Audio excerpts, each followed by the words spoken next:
ตรียมความพร้อมทั้งด้านร่างกายและจิตใจเข้าสู่การเป็นผู้สูงวัยอย่างมีคุณภาพกับรายการบานไม่รู้โรย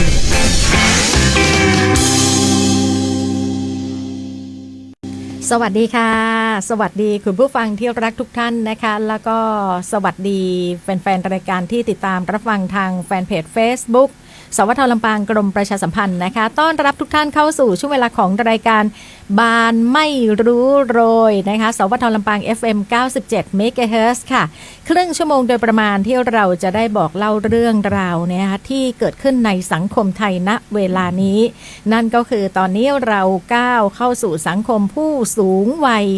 กันอย่างเต็มที่แล้วนะคะแล้วหลายๆท่านนั้นอาจจะยังไม่ถึงจุดที่ฉันยังไม่ใช่ผู้สูงวัยยังไม่ต้องคิดถึงขนาดนั้นแต่ขอเรียนให้ทราบเลยว่าถือว่าเป็นเรื่องสำคัญกับการที่เราจะต้องเตรียมเนื้อเตรียมตัวเพื่อที่จะดูแลและก็ไม่ให้เป็นภาระของผู้อื่นนะคะรายการบานไม่รู้โรยจึงเกิดขึ้นตามโครงการประชาสัมพันธ์การเตรียมความพร้อมเพื่อรองรับสังคมผู้สูงวัยนั่นเองค่ะวันนี้มีดิฉันก้อยอัชราพร กาญจนกูลปวงจันทร์รับหน้าที่ดำเนินรายการและวันนี้แขกรับเชิญที่เราเห็นและก็คุ้นเคยเป็นอย่างดีเนี่ยเสียงใสๆจากพี่มดอัมพันธ์อมรไตรศรีพี่มดเป็นอสม.ชุมชนรถไฟสวัสดีค่ะพี่มดค่ะสวัสดีค่ะสวัสดีค่ะพี่มดสวัสดีเจ้าพี่มดเนี่ยก็เป็นนักจัดรายการที่จัดรายการอปมช.อู้ข่าวเจ้าทุกๆวันเสาร์และอาทิตย์เวลาบ่ายโมงถึงบ่าย2โมงค่ะที่ไหนนะที่สวทลำปาง97เมกะเฮิรตซ์แห่งนี้ค่ะหลังจากที่เราได้รับมอบหมายให้ดำเนินรายการบานไม่รู้โรยเนี่ยนะคะก็มีหลากหลายมุมจะเชิญใครดีจะเชิญแพทย์หรอนะคะหรือว่าจะเชิญโรงพยาบาลสถานดูแลผู้สูงอายุผู้ป่วยมาหรอเหล่านั้นหลายๆท่านก็อาจจะพอรู้ข้อมูลกันบ้างแล้วแต่จุดที่เล็กที่สุดและก็อยู่ใกล้ชิดกับชุมชนมากที่สุดนะคะนั่นก็คืออสม.ค่ะเปรียบเหมือนกับเป็นแพทย์คนแรกเลยว่าได้ไหมหมอคนที่หนึ่งใกล้ตัวคุณเลยใช่ค่ะนะคะทำหน้าที่อะไรบ้างอสม.เนี่ยหมอคนที่หนึ่งเนี่ยเราเป็นคนในชุมชนนั้นเราจะรู้หมดเลยว่าบ้านหลังไหนมีคนเป็นผู้สูงอายุเป็นผู้พิการค่ะทีนี้ในบทบาทของอสม.เนี่ยก็คือเหมือนสโลแกนที่บอกว่าให้อสม.เนี่ยเป็นหมอคนที่หนึ่ง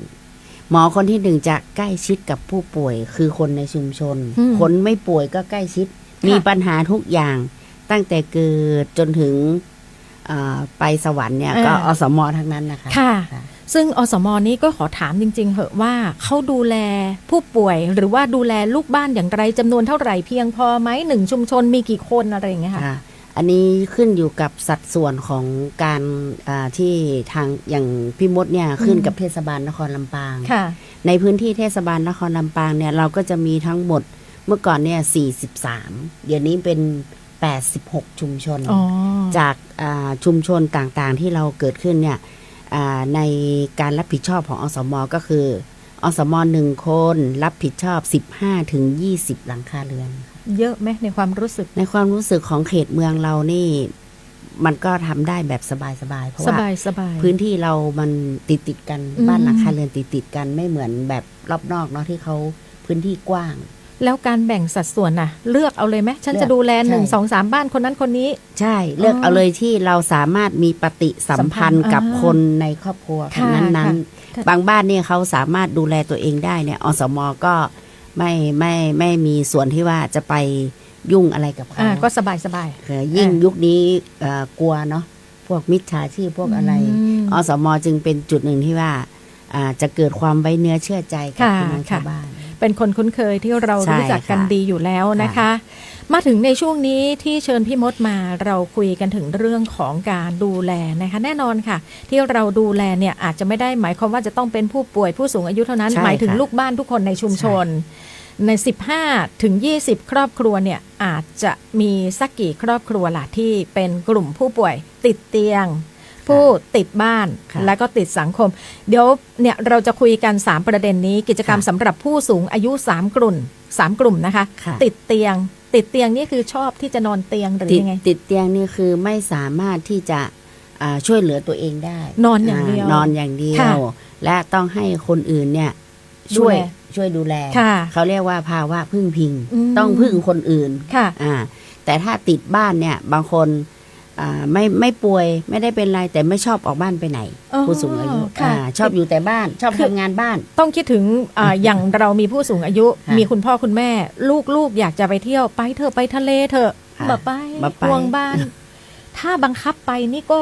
รู้สึกจะกลายเป็นซึมเศร้าเลยใช่ไหมพี่ ใช่คือห่วง เออ บางคนยิ่งมีสัตว์เลี้ยงเนาะ ค่ะ พวกแมวพวกนี้คือไม่อยากไปไหนเลย อืม จะอย่าอยู่กับบ้าน ดังนั้นน่ะลูกหลานถึงแม้ว่าจะบังคับไปเที่ยวก็ตามแต่ท่านไม่สนุกเลย นี่คือกลุ่มที่เรียกว่าติดบ้าน และติดสังคมอะ ติด พี่ สังคมเหมือนพี่มดเนี่ย สูงอายุละ แต่ไปไหนมาไหนได้หมดใช้ชีวิตแบบไม่ต้องพึ่งพาใคร เป็นสัตว์สังคมพูดง่าย ใช่ ๆถ้าไม่ได้เข้าสังคมนี่ห่อเหี่ยวเลย วั ใช่ น ไหมพี่ วันไหนไม่ได้พูดกับใครเนี่ยคือรู้สึกเหงาปากเลย ค่ะ แต่ว่าถ้าติดบ้านเนี่ยเขาไม่อยากพูดกับใคร อืม เขาไม่อยากยุ่งเกี่ยวกับใครอย่างเงี้ยค่ะ ดังนั้น3กลุ่มติดเตียงติดบ้านติดสังคมใครที่น่าห่วงที่สุดเนี่ย ถ้าในบทบาทของอสมเนี่ย อืม การทำงานเนาะ ค่ะ ที่ง่ายที่สุดก็คือคนที่ติดสังคม อ๋อ ติดสังคมเนี่ยจะมีการโต้ตอบปฏิสัมพันธ์กับเรา อืม เป็นอย่างดี ตอนแรกก็เดานะ ติดเตียงสิเขาเดินไปไหนไม่ได้ อยู่ตรงนั้นมองดูแบบสบายเลยไม่ใช่ บางคนก็ไม่พูด อ่า บางคนก็เหงา ค่ะ บางคนคือพูดไม่ได้อย่างเงี้ย ม คือเอาสมไปทำงานด้วยเนี่ย ความเป็นห่วงเราห่วงติดเตียงมาก ค่ะ แต่ ค่ะ ว่า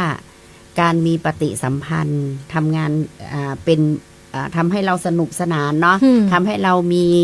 การตอบโต้กันเนี่ย ค่ะ ก็คือคนที่ติดสังคม ค่ะ ติดบ้านนี่บางคนก็ชอบคุย ค่ะ แต่ว่าไม่ชอบที่จะออกบ้านแค่นั้น อืมค่ะ แต่ ดัง ไป นั้น ตลาดไปซื้อกับข้าวไป แต่ว่าจะออกไปทำกิจกรรม อย่างเช่นในชุมชนมีการอบรม ป้าไปหน่อไปตรวจสุขภาพหน่อ ไม่เอา ไม่เอา มี เปิ้ลจะไปต่อเมื่อแบบป่วย ไม่ไหวแล้ว ป่วยมคือเขาอุ้มไปถึง ค่ะ จะไป นะยังมีอยู่นะ แบบนี้เนาะนะคะในฐานะที่พี่เป็นอสมแล้วอย่างที่บอกว่าดูแล 15-20 ครัว ค่ะ เรือน แล้ว 15-20 ครัวเรือนที่พี่ว่าเนี่ยมี3กลุ่มนี้ด้วยหรือเปล่าคะ มีส่วนใหญ่ มีส่วน ส่วนใหญ่มี อ๋อ บางบ้านก็มีเด็ก ค่ะ บางบ้านก็เป็นวัยทำงานเนาะ อืม ไม่มีวัยสูงอายุ อย่างพี่มดนี่ในเขตชุมชนรถไฟเนี่ยจะเป็นส่วนหนึ่งที่เป็นบ้านพักรถไฟ อันนี้จะไม่มีสูงอายุ ค่ะ บางบ้านก็ไม่มีเด็ก า ก็คือเป็นครอบครัวเดียว ค่ะ ทำงานมาทำงาน อืม แล้วก็ในย่านพาณิชย์ก็จะส่วนใหญ่จะเป็นผู้สูงอายุ ค่ะ ที่ว่าเฝ้าบ้านลูกหลานไปทำงานต่างประเทศต่างจังหวัด อืม แล้วเป็นค้าขาย ค่ะ เด็กไม่ค่อยมี อ่า เพราะเด็กไปเรียนหนังสือ ค่ะ ที่อื่น แต่เชื่อว่าพี่มดน่าจะมีประสบการณ์บ้างละกับการที่จะต้องดูแลลูกบ้านที่ติดเตียง ค่ะ ค่ะ มันยุ่งยากมันลำบากอะไรยังไงคะพี่ ถ้าเราเข้าไปในบ้านที่คนดูแลเนาะ อืม อย่างมีลูกมีอะไรเขาเปิดโอกาสให้อสมเข้าไปบางบ้านเนี่ยจะให้ปฏิสัมพันธ์กับเรา อืม ถามอะไรมีการบอก ค่ะ ตอบโต้แต่ ยิน บางคน ดี ค่ะ แต่บางคนก็ไม่ให้ไป อย่างพี่มดดูแลตอนนี้ก็เสียชีวิตไป2เนาะตอนนี้มีติดเตียงอยู่บ้านหลังหนึ่งเนี่ยคล้ายๆว่าเปิ้ลมีคนดูแล ค่ะ แต่ว่าการเข้าไปนี่ยาก อืม ยากที่ว่าเราจะต้องกดออด เราจะต้องเรียกต้องโทรศัพท์บางทีเปิ้ลหลับ อืม หลับเราก็ไม่ได้ละข้อ ค่ะ มูลไม่ได้ละ ไม่ได้ข้อ ก็ มู จะ ล ถาม แต่อีกหลังหนึ่งเนี่ยอยู่กับลูกดูแลดีมาก อืม เป็นเบาหวาน ค่ะ โดนตัดนิ้ว อืม แกก็กลายเป็นต้องนอน แต่ว่าลูกแกเนี่ยดีมาก แบบเวลาเรามีอะไรไปเชิญชวนไปอะไรเขาก็ ยิน จะ ดี ยินดี แต่บางทีบางโอกาสเขาไม่ได้ไป แต่เขาก็มีการตอบโต้ อืม อย่างช่วงเนี้ย ปฏิสัมพัธ์ ช่วงนี้เราไปแนะนำคนที่เป็นกลุ่มโรค 608 607 ค่ะ ให้ไปฉีดวัคซีนไข้หวัดใหญ่ บางบ้านนี่อยากให้แม่ไป อยากไป ค่ะ บางบ้านไม่ให้แม่ไปต้องเอาเปิ้นไปเนี่ยอย่างเปิ้นเท่าละคือเปิ้นอยู่เจ๊ยะ ค่ะ ค่ะ เนี่ยมันก็อยู่ที่คนดูแล อ่า ก็แล้วแต่เขาจะเลือกเรา ค่ะ ไม่ได้มีหน้าที่ต้องไปบังคับว่ายังไง ใช่ค่ะ จะต้องฉีดนะไม่ใช่หน้าที่ของ ใช่ เรานะพี่เนาะ อย่างบางบ้านเหมือนกัน แม่ไม่ฉีดลูกอยากให้ฉีด อืม พออสมไปเขาก็เวอไปว่า ลำบากใจเหมือนกันเนาะ อืม อืม แต่พี่มดก็จะใช้วิธีการว่าส่งชื่อไป ค่ะ ได้คูปองมา เอาให้ แต่วันที่วันจะไปเปิ้ลตัดสินใจเองว่าเปิ้ลจะไปหรือไม่ไป คนเราบางทีมันก็เปลี่ยนใจได้เนาะใช่ใช่นะคะ อันนี้ก็คือหน้าที่ภารกิจของอสม.ในการที่จะต้องเข้าไปดูแลไม่ใช่ว่าตั้งขึ้นมาแล้วเงินเดือนก็ได้นะพี่เนาะแล้วก็ได้ค่าตอบแทนได้สิทธิ์ได้สวัสดิการต่างๆหลายๆคนอยากจะเป็นนะพี่ใช่ไหมแต่บางหมู่บ้านเนี่ยในเขตเมืองเนี่ยหายากเนื่องจากแบบเขาส่วนใหญ่ก็มีกิจกรรมทำอยู่แล้วใช่มีการค้าขายมีอาชีพค่ะส่วนใหญ่และคิดอีกแบบหนึ่งบางคนน่ะเขาก็บอกว่าเขาอยู่บ้านสบายแล้วไม่ต้องไปแบบจะต้องไปตอบโต้กับใครค่ะก็แล้วแต่คนเนาะมันอยู่ที่จิตอาสาด้วยนะแล้วก็มันอยู่ที่ความชอบอย่างพี่มดนี่เป็นมา22ปีเนี่ยพี่มดชอบงานบริการถ้าคนไหนบอกว่าลำบากอันนี้โอ้โหทุ่มสุดตัวแต่ว่าไม่ใช่เอาเงินเอาทองไปให้เขาเราใช้ความรู้ความสามารถการที่เราจะไปคอนแทคกับหน่วยงานนั้นหน่วยงานนี้เราก็ต้องใช้ความสามารถของเราเพราะว่าลำพังแค่ตัวอสม.เองกับผู้ป่วยหรือว่าญาติผู้ป่วยเองมันไม่สามารถที่จะต่อยอดไปได้ไกลแค่ไหนนะคะแต่มันยังหมายรวมถึงสถานในการให้บริการทางพยาบาลอะไรด้วยนะคะที่เรารวมถึงสวัสดิการด้วยอย่างเคสเนี้ยมีเคสหนึ่งที่ในตลาดโชคชัยเนี่ยตอนนี้ก็เป็นปัญหาของพวกเราอยู่ว่าคือไม่ใช่ชุมชนพี่มดแต่พี่มดเนี่ยในนามของอพม.ตำบลศพตุยมีอีกหมวกอีกใบหนึ่งแม่ขาพิการลูกตาบอดแล้วก็เช่าบ้านอยู่เดือนละ1,200ตอนเนี้ยไม่มีรายได้มีรายได้ก็คือบัตรสวัสดิการ300พาไปทำบัตรพิการได้บัตรพิการ800ได้เงินสูงอายุก็อยู่ด้วย3อย่างนี้ไม่มีรายได้เราเป็นอสม.เป็นอพม.เราก็จัดในด้านสุขภาพพามาเข้าโครงการ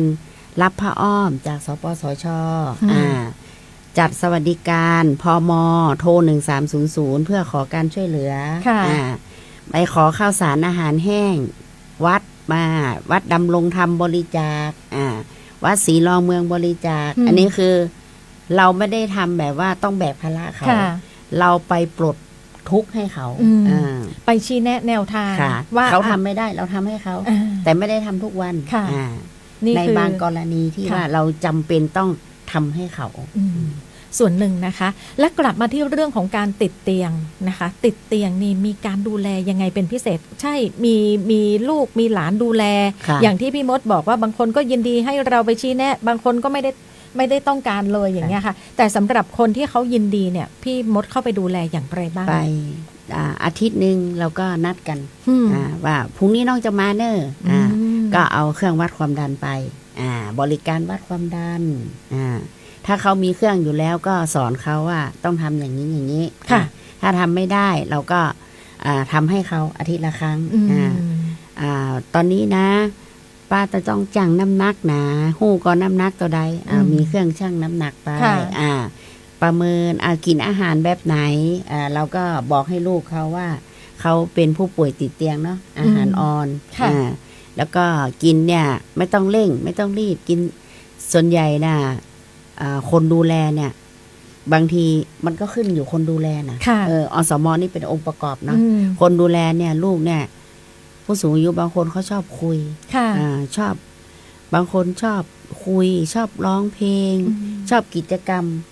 ติดเตียงนี่บางทีถ้าเขาไม่ได้แบบจะต้องใช้สายอะไรมากมายเขาก็ยังชอบอยู่ความบันเทิงเราก็ไปถึงเราก็แนะนำออกกำลังกายยกมือยกแขนอะไรทำได้ไหมเนี่ยถึงแม้มันไม่ได้ทำทุกวันมันก็อาทิตย์นึงไปหาครั้งนึงเขาก็มีความสุขบางคนเขาก็รอได้จะมาอย่างจะถามแล้วกรณีถ้าเกิดว่ามันมีความเปลี่ยนแปลงที่ผิดปกติเกิดขึ้นอย่างเงี้ยพี่มดครั้งนี้มาชั่งน้ำหนักแล้วเฮ้ยน้ำหนักมันลดลงผิดปกติหรือว่ามีอาการที่มันน่ากังวลอย่างเงี้ยเราต้องแนะนำเขาอย่างไรไหมคะก็จะนำข้อมูลไปให้เจ้าหน้าที่พยาบาลเนี่ยหมอคนที่2หมอคนที่2ของเราคือพยาบาลประจำชุมชนอย่างของพี่มดนี่โรงพยาบาลบ้านดงม่อนกระทิงแล้วก็เจ้าที่สาธารณสุขของเทศบาลเราก็จะไปปรึกษาว่ารู้สึกแกซีดไปเนาะแล้วก็จะมี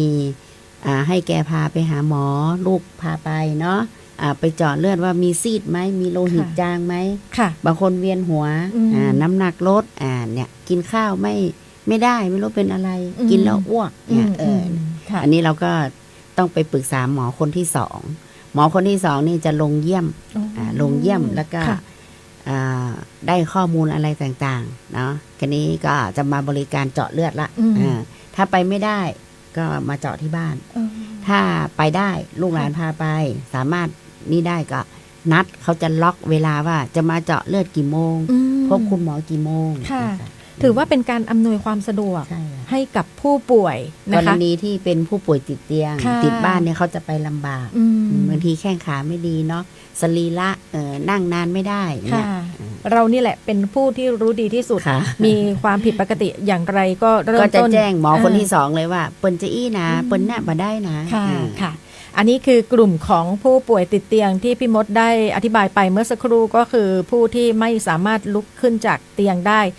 ร่างกายอาจจะขยับเขยื้อนได้อยู่นะคะแต่ไม่สามารถที่จะช่วยเหลือตนเองได้เป็นภาวะพึ่งพิงต้องมีผู้ดูแลใช่ค่ะเรื่องกินเรื่องนอนเรื่องขับถ่ายบางคนนี่กินใช้มือกินเองได้หมดแต่เวลาเข้าห้องน้ำหรืออาบน้ำมันก็ต้องมีคนช่วยค่ะมาถึงเรื่องของการติดบ้านเมื่อสักครู่พี่มดก็อธิบายไปแล้วติดบ้านนี่ก็คือไม่อยากจะไปไหนเรื่องราวอาการอวัยวะอะไรมีครบมาแล้วก็ปกติทุกอย่างแต่เป็นเรื่องของอาการทางใจไม่ชอบสังคมค่ะมีไหมคะที่พี่มดดูแลอยู่ไม่ชอบไปไหนเลยไปอบรมใกล้บ้านก็ไม่ไปตรวจสุขภาพไม่ไปเราต้องไปบริการที่บ้านแล้วบางคนเขาจะบอกว่าเอาในเมื่อเปิดมาได้ย่ำมาแต่เขาไม่ชอบเราก็ต้องไปหาเขานะแบบนี้ก็มีนะคะแล้วเขาชอบที่จะปฏิสัมพันธ์หรือว่าชอบที่จะพูดคุยไหมเวลาคนไปเที่ยวที่บ้านเขาเนี่ยเขายินดีที่จะเขาคุยแต่บางคนเนี่ยอย่างติดบ้านเนี่ยเขาจะมีเฉพาะกลุ่มบางคนกลุ่มชอบซื้อหวยเนาะก็จะพูดกันเรื่องหวยกลุ่มชอบซื้อหวยเปิดจะมีเจ้ามูเปิ่นคือคนที่ชื่นชอบในเรื่องเดียวกันก็จะคุยกันถูกคอบางคนชอบแบบว่าไปธรรมะ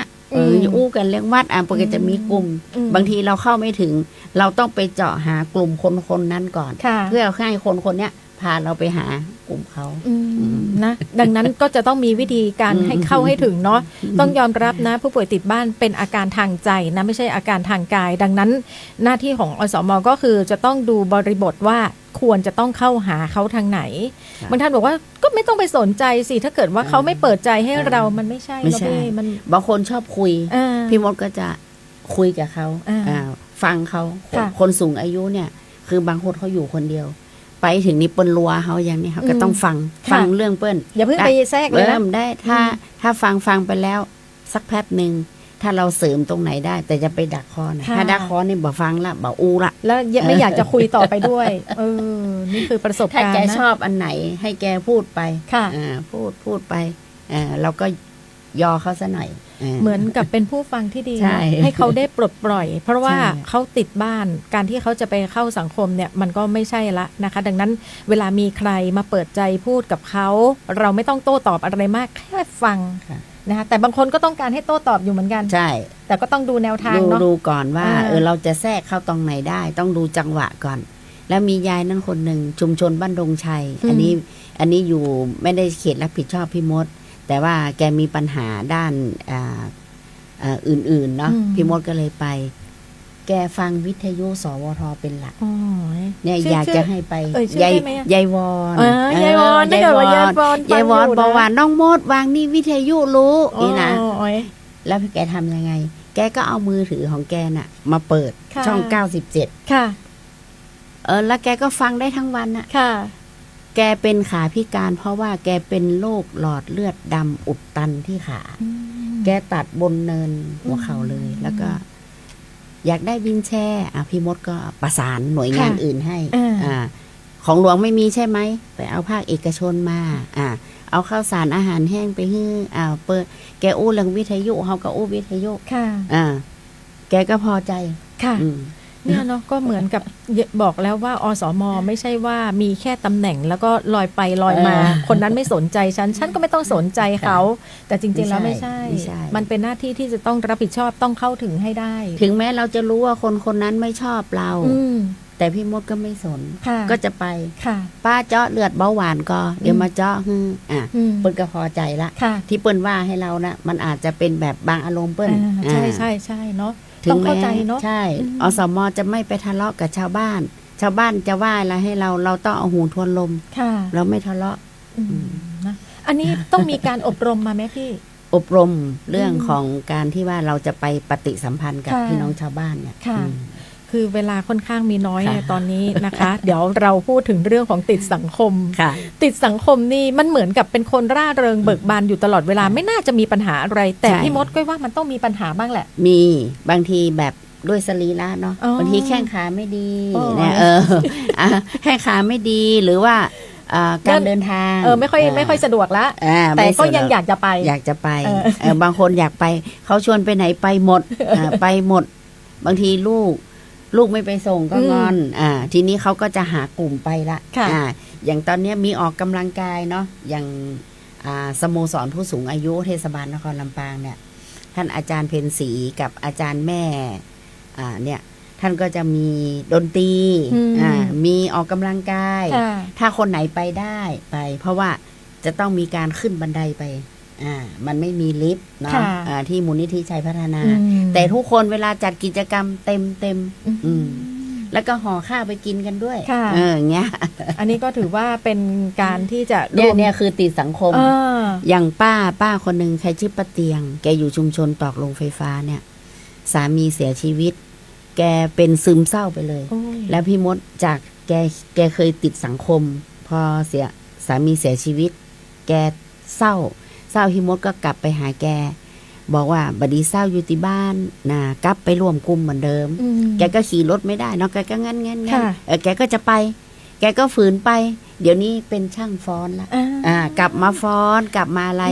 แล้วแกก็ไปหาหมอก็ขี่รถไปคนเดียว ค่ะ ขี่รถมอเตอร์ไซค์ไปแกสั่นแน่น อืม เอาได้อย่างมานั่งรถไปขี่ได้อยู่ อืม จากการที่ว่าคนโง่มอยู่กับบ้านเนาะขี่ถึงผัวเนาะ ค่ะ ลูกก็เรียนต่างประเทศ ลูกไม่มาอยู่บ้านคนเดียว ค่ะ พี่มดก็ลงไปถึงแม้ไม่ใช่ชุมชนเรา แต่ว่าด้วยความสนิทสนมที่ ค่ะ รู้จักกัน อืม เราก็ไปแนะนำแกว่าไม่ต้องอยู่บ้านละ ไปเลยเขามีอะไรก็ไป ค่ะ แล้วแกก็ชอบ เดี๋ยวนี้วันนั้นก็ฟ้อนที่ศาลหลักเมือง ทั้งที่ว่าขาแกก็แบบยืนจะไม่ไหว แต่แกฟ้อนได้ ค่ะ เออ ค่ะนะพี่มดเนาะ เนี่ย เหมือน คื กั อบ ติดสังคมมันก็ดีไปอย่าง เราก็เหมือนกับได้บุญไปด้วยเนาะ ค่ะ พี่เนาะนะคะ นี่ก็ถือว่าเป็นสิ่งที่มันจะมีมากขึ้นในสังคมเรานะ ใช่ เพราะว่าตอนนี้จังหวัดลำปางเรานี่ก็ถือว่าเป็นอันดับต้นๆที่มีผู้สูงอายุนะคะ แล้วก็มีทั้ง3ประเภทด้วยทั้งติดเตียงติดบ้านติดสังคมพี่มดในฐานะผู้ดูแลนะคะ ค่ะ อยากจะฝากคนดูแล ที่อาจจะยังเข้ากันกับผู้ป่วยไม่ได้อะ ค่ะ พี่ตัวเขาก็เครียด ค่ะ ตัวผู้ป่วยก็เครียด อยากจะชี้แนะแนวทางในการคิดอย่างไรดี ค่ะ ค่ะ อย่างพี่มดเนี่ยจะคิดอย่างธรรมะ อืม คนเราที่สุดก็คือเสียชีวิต ค่ะ เราไม่ต้องกลัวตายบอกจะไปจะแนะนำอย่างนี้ ไม่ต้องกลัวตาย ถ้าเขาเป็นอะไรไม่สบายเราก็บอกว่า สู้เนาะ มียาก็กิน และสิ่งสำคัญเราก็จะแนะนำทั้งคนดูแลแล้วก็คนป่วยว่าเฮาคนป่วยเฮาต้องเห็นใจลูก หรืออย่างที่เปิ้นดูแลเฮาบ่ดีใจอารมณ์ ค่ะ ลูกเราก็บอกว่าเปิ้นเป็นจะแย่เฮาจะดูแลเปิ้นบ่กี่วันบ่ฮู้ เปิ้นอยากให้กินหยังให้กินอยากกินกาแฟให้กินบ่ต้องห้าม ค่ะ เพราะไม่ได้กินทั้งวันกินบางคนกินนิดเดียวชื่นใจพอละ อืม อย่างป้าที่เสียไปก็ อยากกินกาแฟก็เขาก็ไปซื้อกาแฟเย็นให้แกผลสุดท้าย แกก็หลับของแก ค่ะ เฉย อ๋อ ๆไม่ได้ทรมานอะไรสักอย่าง นะก็คืออยากจะฝากบอกถึงลูกหลานเนาะ ค่ะ ว่าทำวันนี้ให้ดีที่สุดให้สมกับที่ท่านได้เลี้ยงดูเรามาเนาะ เพราะว่าถ้าเกิดว่าวันนี้เราไม่มีความสุขในการดูแลท่าน และท่านก็ไม่มีความสุขที่มีเราดูแลอยู่เนี่ย วันใดวันหนึ่งที่ท่านต้องจากเราไปเราจะรู้สึกเสียใจเนาะ ใช่ นะคะว่าไม่น่าเปิดโอกาสที่เราจะได้ดูแลท่านได้ตอบแทนพระคุณท่านให้ผ่านเลยไปนะคะก็เชื่อว่าเรื่องราวที่เราได้คุยกันวันนี้กับช่วงของบานไม่รู้โรยกับโครงการประชาสัมพันธ์ การเตรียมความพร้อมเพื่อรองรับสังคมสูงวัย ซึ่งวันนี้เราได้รับเกียรติจากพี่มด อัมพันธ์อมรไตรศรีอสม.ชุมชนรถไฟก็มาแบ่งปันประสบการณ์นะคะเรื่องเล่าต่างๆที่พี่ได้ประสบพบเจอมาแล้วก็อยากจะให้รู้ว่าเนี่ยในสังคมเนี่ยเราบางครั้งเราอาจจะหนีไม่พ้นด้วยซ้ำไปแต่คนที่มีสุขภาพร่างกายดีๆอยู่อ่ะพี่มดในฐานะอสม.เราจะแนะนำเขาอย่างไรดีให้เขาหมั่นตรวจสุขภาพที่เจอมาหลายเคสเนี่ยคือคิดว่าตัวเองแข็งแรงแล้วก็เวลาอสม.ไปชวนว่าวันนี้เจ้าเบาหวานบอโอ้มันต้องมาถามหาโรคมันต้องไปตรวจประเด็นแล้วก็หลายคนที่แบบพอมาเจอโรคปุ๊บทีนี้ดุกดิกไม่ได้เลยนะคะกลายเป็นผู้ป่วยเป็นอัมพฤกษ์อัมพาตไปบางคนก็จะถามตรวจไปเนี่ยอย่างตรวจเพื่ออะไรอย่างคือถามแต่เราอสม.เราต้องมีความรู้ที่จะอธิบายเขาว่าการตรวจครั้งนี้เพื่ออะไรเขาก็จะเห็นความสำคัญนะคะจะได้เข้าใจถูกต้องตรงกันเนาะแล้วก็โรคภัยก็จะได้มาเบียดเบียนเราช้าลงนะคะบานไม่รู้เลยค่ะก้อยอัชรพร กาญจนกูลปวงจันทร์พี่มดอัมพันธ์อมรไตรศรีแฟนคลับของพี่มดก็อย่าลืมนะคะทุกๆวันเสาร์และวันอาทิตย์ตั้งแต่เวลา 13 นาฬิกาถึง 14 นาฬิกากับรายการอปมชอู้ข่าวเนี่ยวันนี้นะคะกับมิติสังคมกิจกรรมสำหรับผู้สูงอายุ3กลุ่มติดเตียงติดบ้านติดสังคมโดยอสม.มาเล่าให้คุณได้ฟังกันแบ่งปันประสบการณ์กันนะคะบานไม่รู้โรยตามโครงการประชาสัมพันธ์การเตรียมความพร้อมเพื่อรองรับสังคมผู้สูงวัยก้อยอัชรพรและพี่มดอัมพันธ์ลากันไปก่อนนะคะโอกาสหน้าพบกันใหม่สวัสดีค่ะ